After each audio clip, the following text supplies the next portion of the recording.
primera cosa. Ahora, me cuentan que el tema de Juan Sebastián López y Samuel Espinel Porras no es el que yo digo. Nosotros no solamente igual. somos dos. O sea, y pues era análisis de elevas. Análisis de un eje de elevas. Es decir, 30, una de las que ya se expuso. ¿Ah? 38.1. Análisis de falla. 38 análisis de la falla de un eje de elevas de un motor encendido por compresión. No, sí, ese era el que estaba comentando. Ya tienen autorización para compartir pantalla, muchachos, entonces arranquemos. Entonces, sí se ve la pantalla de compartido. Esto no. Sí, señor, se ve muy bien. Espera. Aquí está. Pues, no sé, Samuel está por ahí. Aquí estoy. Bueno.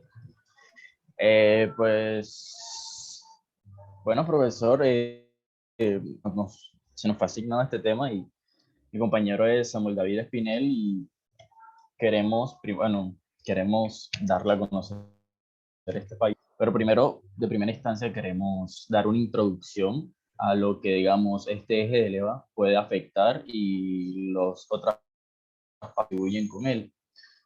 Ya sean, digamos, en sus variados posicionamientos dependiendo del motor o de muchas cosas que pues necesita saber cómo se comporta y cómo puede fallar este, ¿entiendes? Entonces, pues, primero, la introducción,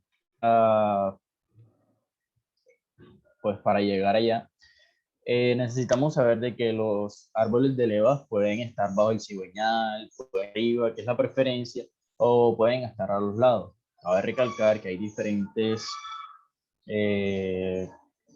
para todo tipo de uso, ¿no? Ya sea un carro normal de viaje, un carro de carrera u otro tipo. Puede haber un solo árbol o dos árboles que los manejen, todo depende del motor ya correspondido. En la primera diapositiva, pues, como vemos, las partes de un funcionamiento de breve, pues, para darle más brevemente donde se muestra el rodeo empujador, y a su vez lo hace como sobre el inyector de combustible del cilindro por medio del balancín.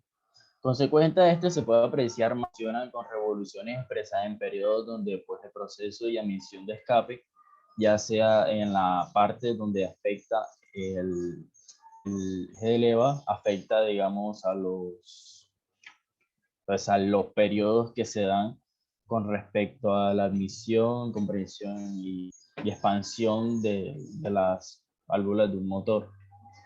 Entonces, para empezar, bueno, dejarlo ahí.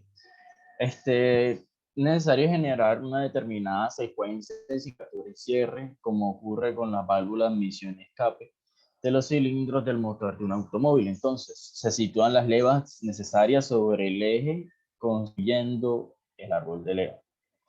El palpador de todo momento debe permanecer con el contorno de la leva. Esto es muy importante. Esto se consigue por medio de la utilización de muelles, resorte o la propia fuerza de la gravedad. Entonces, hay cosas que tenemos que entender que es muy prioritario, que es el recorrido vertical máximo que efectúa el palpador y se llama la carrera del palpador. Los puntos extremos del recorrido corresponden al perfil de leva, con distancia máxima, radio mayor o mínima de radio menor respecto al eje de giro. El valor de la carrera se obtiene restando el radio mayor y su función principal de la automatización de máquinas, programadores, lavadores, control de máquinas, vapor, apertura y cierre eléctrico de la producción. Entonces, todo esto nos lleva a entender esto y varios puntos.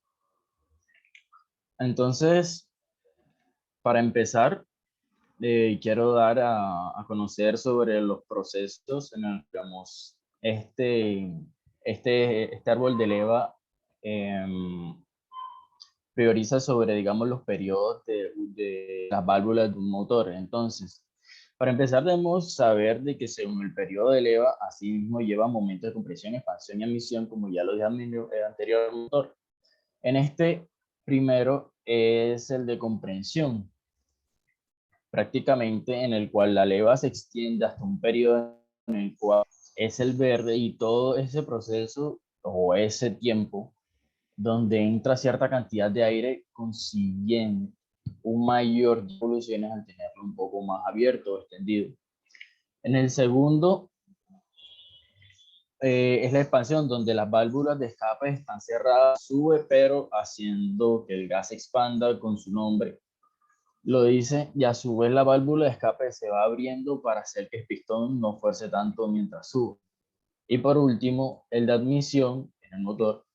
El segundo, de aquí viene sistema de admisiones donde las válvulas se abren por la válvula de entra aire limpio que termina ayudando a expulsar al ya quemado y se llama barrido, y como resultado de que dentro el aire limpio puede volver a quemarse y otra vez volver todo el proceso. Pues ya expliqué. Esto podría ser como el proceso o los periodos en el cual también la afecta por deleo. Ya metiéndome en el 3.3, pues aquí vienen las ciertas propiedades que, digamos, afectan al árbol de leva, como pues, ya sea sus propiedades de fricción, de fuerza, de contacto, otras, en el cual, digamos, iremos explicando con el transcurso. Y pues, para ir incluyendo, pues,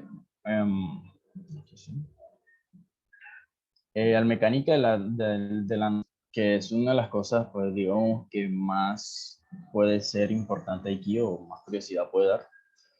Digamos que sí,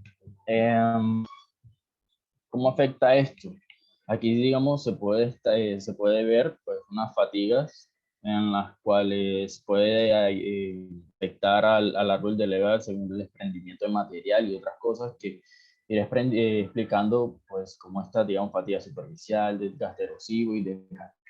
Entonces, primero hay que empezar con introducción de esto, que, digamos, si penetran las partículas extrañas a la ranura de lubricación entre el cojinete y el motor, existe un grave peligro de daños del cojinete, debido a que pues, el espesor insuficiente de la partícula lubricante, las más pequeñas partículas pueden funcionamiento y provocar una fricción pues, mixta que puede incrustarse en la capa del deslizamiento y revestimiento de rodadura. Entonces,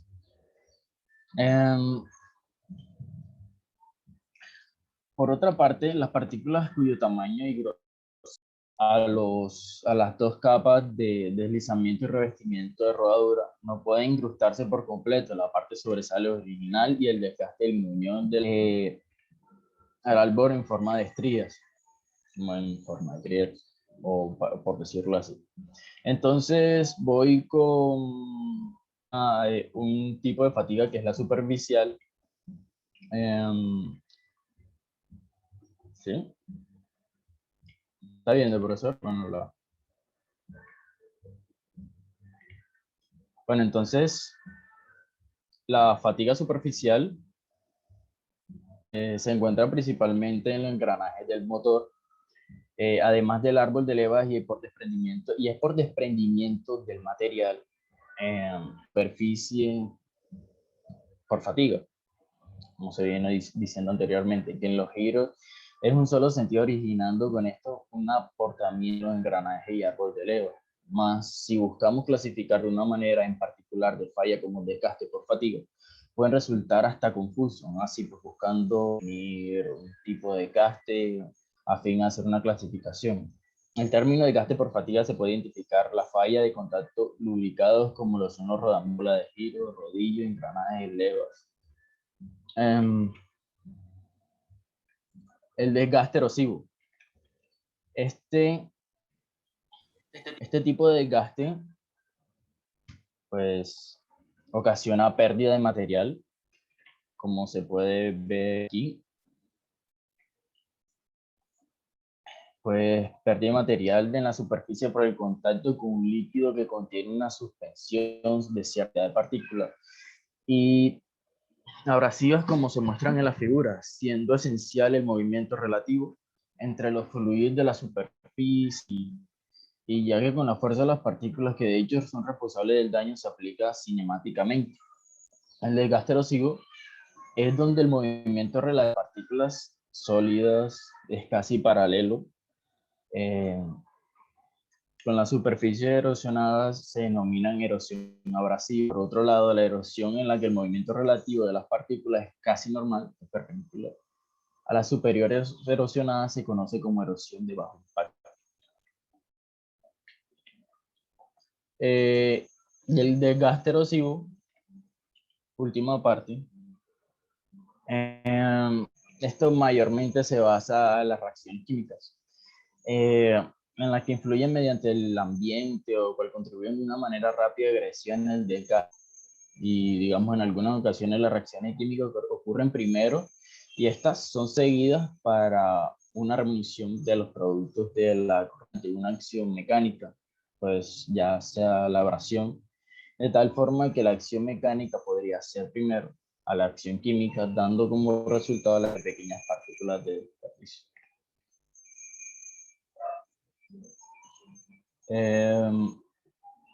Esto, digamos, son las fórmulas en las cuales, digamos, se calcula el esfuerzo hertziano y pues la presión máxima presente pues, que se da en la zona, ya que aquí, que todo esto se tiene que calcular para evitar ciertos desprendimientos o ciertas fallas que puedan afectar. Esto es el diagrama del comportamiento y pues y más fórmulas que digamos que se nos van formando con respecto a la foto que digamos, bueno, al, a esta imagen con respecto y pues son fórmulas que son pues necesarias para entender y evitar ciertas fracturas o ciertas fallas. Entonces ahora vamos a Samuel para ir con el 3.4, 3.5 y 3.6, que son un complemento. Eh, Sebas, ¿me puedes hacer el favor? La 3.3, perdón. Ok, Eh, fórmulas. Vea la mezclatura y análisis de falla. Gracias. En nuestro tipo de falla, nuestro tipo de ensayo, encontramos que al realizar los ensayos y los dibujos, encontramos que había dos tipos de fracturas, la fractura por ángulos perpendiculares y la fractura superficial de salida con ángulos agudos que se definen fatiga superficial por deslizamiento, lo que nos indica el correcto funcionamiento cuando tenemos un eje y un seguidor es que estos dos vayan girando y que ninguno se deslice sobre el otro. Al momento de manejar o que estuviera trabajando, lo que estos hacían era que uno gira y el otro simplemente se movía, mas no seguía su fuerza, no eran una igual a la otra, pero solamente en diferentes. Quiero hacer una aclaración en cuanto a los esfuerzos hertzianos, también son definidos como esfuerzos cortantes entre el seguidor y nuestro eje de leva, sola leva, donde sufre superficial debido a que cuando se tienen dos superficies en contacto, los extremos son los que tienden a generar una mayor fuerza en los extremos, dando cabida a ciertas fatigas superficiales. Ahora sí prosigamos al 3 o 4, por favor.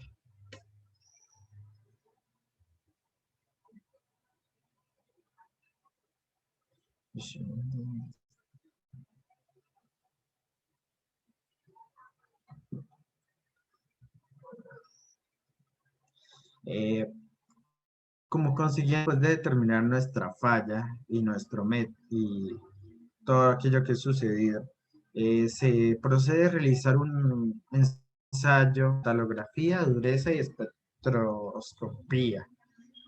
Para esto manejamos un eje de levas que está fallando, que está en su máxima plenitud, y lo tomamos respecto a uno que no falla, con respecto al que falla. Siguiente. En nuestra espectroscopía vamos a determinar que los ejes de levas son compuestos por los de alto carbono, eh, donde se maneja un acero, en este caso 1080. También tenemos en cuenta que es un acero elástico al cual no se deforma a pesar de tener ciertas fuerzas al estar en contacto. Siguiente, por favor.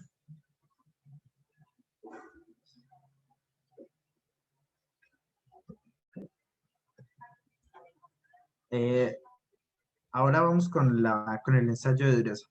Dureza se define como el grado de resistencia que supone el material a ser rayado por otro o a ser eh, o a entrar en contacto. En este caso, vamos a tener en cuenta que vamos a agarrar simplemente la que no falló y la que falló a unirlas. Vamos a determinar que eh, le hacemos una prueba determinando la dureza al unirla, al hacer un contacto con otra, y vamos a determinar entre la que falló y la que falló. Encontramos que la que no falló y la que tienen una pequeña discrepancia en el lóbulo inferior, pero esto no determina a que pueda haber una prematura a la hora de trabajarlo. En cuanto a la distancia de la dureza a la superficie, la tomamos siempre como 5 no me acuerdo cuánto, eran 5 micras, 5 milímetros al llegar a la superficie. En este caso se hacen las pruebas y se determina que ninguno de nuestros casos y en ninguna de nuestras tablas, la que falló nunca es menor a la que no falló.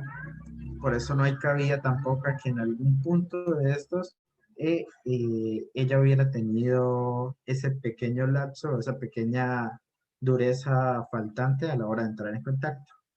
Siguiente.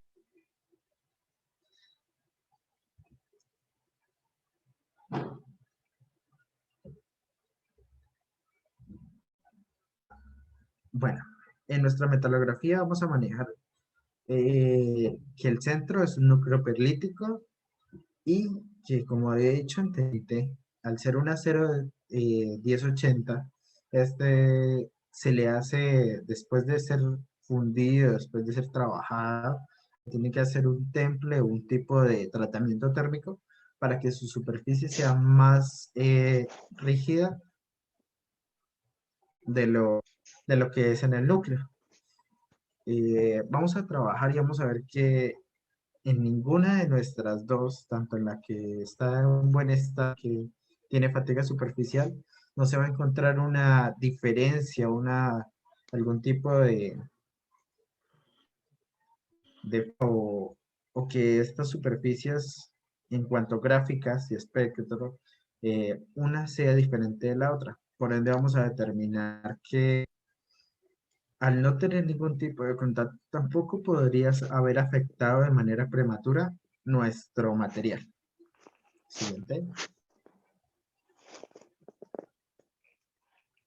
Algo que quería decir con anterioridad es que en nuestra metalografía no llegamos a encontrar en ningún momento que esta tuviera una gran cantidad de azufre o algún tipo de sulfuro, lo cual nos genera una fragilidad material en cualquier tipo de cosa. Chao, ma. ¿Qué va a hacer ahora? Termino la clase a las 4, me va a comenzar a terminar de estudiar y a ver unos videos. Y por la tarde, ¿verdad? Mañana tengo clase de 10 a 12 y de 4 a 6. No, va. tengo que estudiar mucho, pero ¿por qué? Cuéntame. Bueno, Pero bueno, teniendo en cuenta eh, que no encontramos ningún tipo de error en nuestra metalografía, en nuestra dureza o en el modo en el que se preparó nuestro material o podemos determinar que las fallas o esta emisión puede ser diferentes tipos de cosas, tales como que el mantenimiento, el manejo incorrecto, operación y mantenimiento de los ejes. Otra cosa que hay que tener en cuenta es que tal vez pudo haber fallado en el montado del material, lo cual implica una gran afectación, puesto que eh, al estar al estar incorrectamente puestos un eje con el seguidor, si están muy pegados puede generar una gran fuerza sobre nuestro eje de leva sobre la leva, lo cual eso afecta constantemente nuestro material. También se puede determinar, se puede sospechar, perdón, que una falta de mantenimiento en cuanto a líquidos, eh, sí, en cuanto a líquidos hidráulicos que se le agrega al motor para que éste eh, no tenga ningún tipo de problema. Eh, pero finalmente se puede determinar que es más por un manejo incorrecto o que la persona que utilizaba el motor tendía a llevar o a manejar este material a unas altas velocidades, no teniendo en cuenta una velocidad límite donde no se sobreesforzara el motor, así lograr la falla. Siguiente.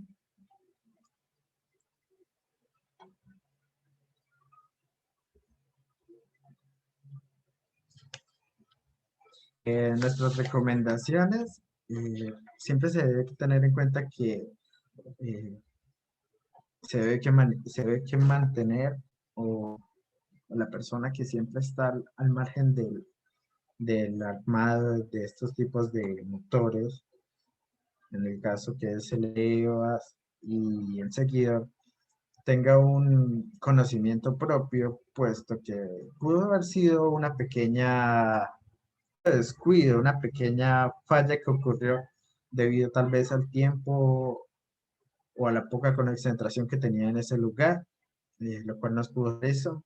Asimismo, tener en cuenta la cantidad de velocidad a la que se llevaba el auto, las revoluciones, porque eso tiende a afectar mucho nuestro material,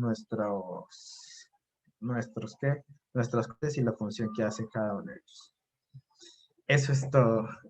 Muchas gracias. Listo, ok. Bueno, tener cuidado con los micrófonos por ahí que en ocasiones sin querer de pronto se nos quedan abiertos. Yo tengo aquí la potestad de todas formas de cancelar el micrófono en caso de que pase eso, y fíjense que no estamos exentos de que ocurran cositas de estas durante nuestras sesiones de clase. Muy bien por Espinel, muy bien por Sebastián, por Juan Manuel, perdón. Listo, muchachos, ya pueden cerrar la presentación y cancelar cámaras. Vamos ahora a continuar con la temática relativa a, bueno, todos son análisis de fallas, en este caso el eje, otra vez un eje, dense en cuenta que todo lo que tiene que ver con torcas, todo lo que tiene que ver con movimientos rotatorios, circulares, pues por lo general son los que más están de pronto con la posibilidad de fallas, y fíjense que en la mayoría de veces lo primero que se busca es la posibilidad de una falla por fatiga. En este caso, pues vamos a escuchar 10 minuticos a Brian Cortés, Jorge Hernández, Camilo Suárez, lo que alcancemos después ya en la hora de clase que tenemos normal, pues terminaríamos el proceso, así que para que ellos no se preocupen. Entonces ya tienen la posibilidad de compartir pantalla, podemos comenzar, muchachos.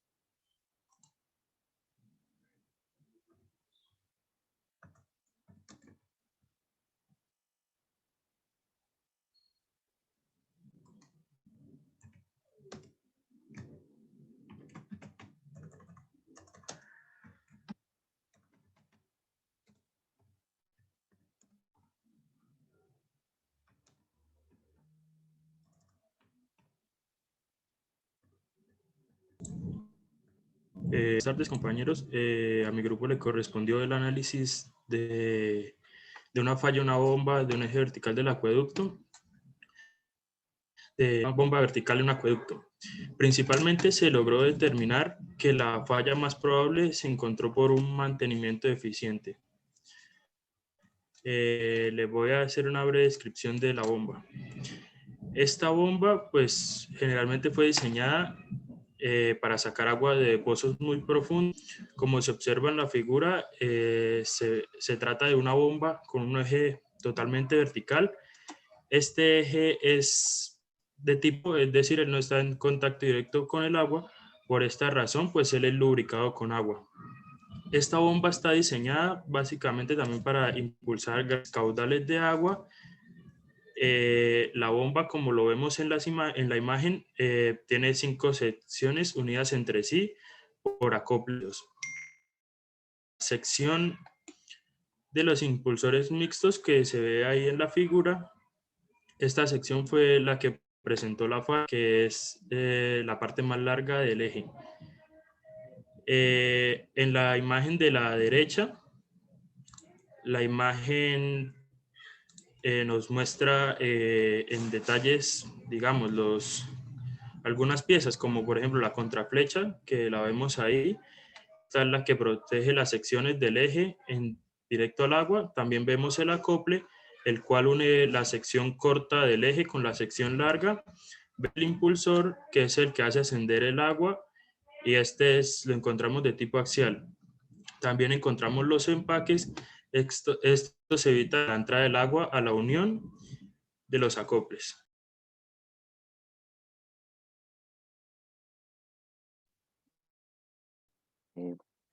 Buenas tardes. Bueno, vamos a hablar ahora sobre las cargas y los esfuerzos que se aplican en esta bomba. Comenzaremos definiendo qué son cargas normales, y podemos decir que las cargas normales son todas aquellas que están cuando la bomba trabaja de una manera normal. Entonces, pues se podría decir que está diseñada para soportar estas cargas. Bueno, cargas axiales que presenta la bomba.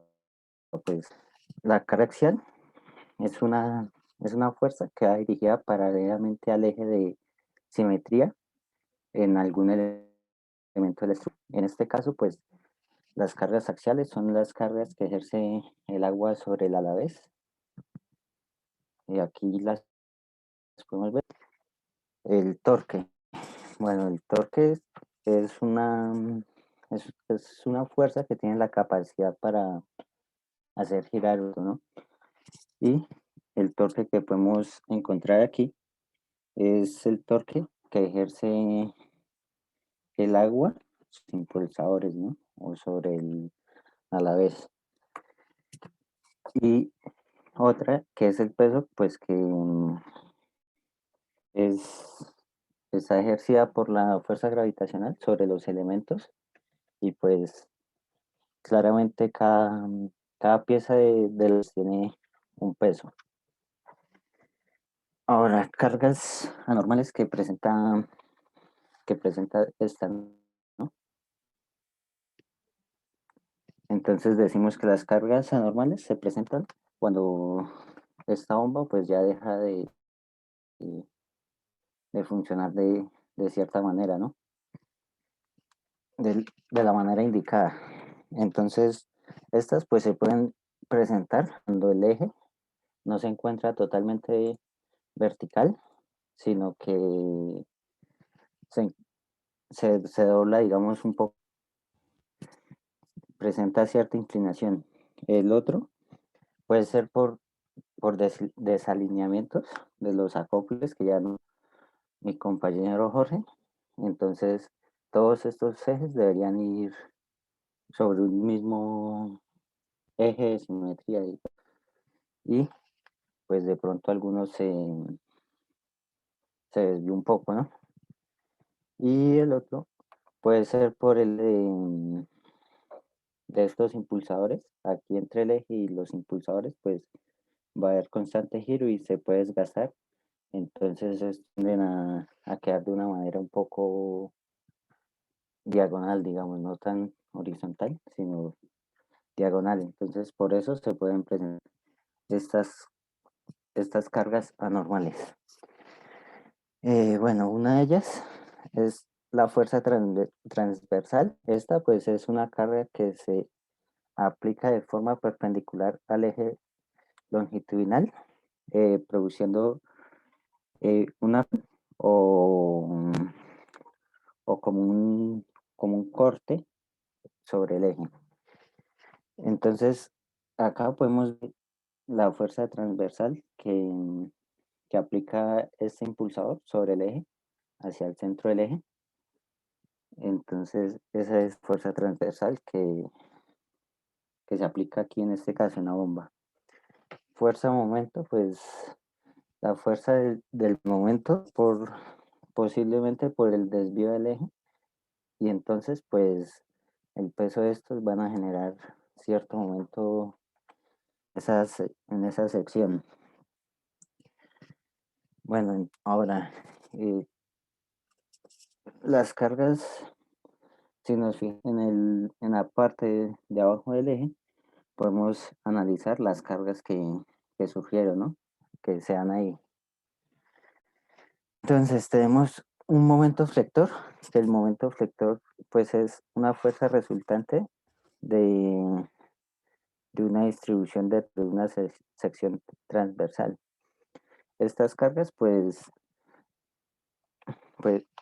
este momento flector se da por las anormales que se presentan y pues se generan de una manera cíclica. Pues esta misma genera una reacción en el acople, ¿no? En el acople que le pertenece. Un momento torsor. Entonces el momento torsor pues es un componente paralelo al eje longitudinal de momento de fuerzas resultantes de una distribución de tensiones sobre una sección transversal del prisma mecánico. Este momento torsor pues se da, que lo vemos aquí, pues se da por el giro que tienen los ejes. Entonces pues cuando los impulsadores trabajan, este eje pues le genera ese momento de torsor. Una fuerza axial que se da pues aquí en esta parte y es debido pues a todos los elementos que hay inferiormente de este, ¿no? Y pues este también causa una reacción en el acople. Entonces pues en el acople también tenemos unas fuerzas de ese tipo. Ahora vamos a hablar de las cargas en los chaveteros. Ryan, Entonces, vamos a sí, parar señor. un segundito porque de esta sesión de Zoom, que es personal, quedan como menos de 20 segundos. Entonces ya paramos, continuamos ahí donde quedaron, pero ya de la clase normal que tenemos de 2 a 4 con la asignatura. ¿Listo? Listo, profe. Nos vemos ahora, muchachos.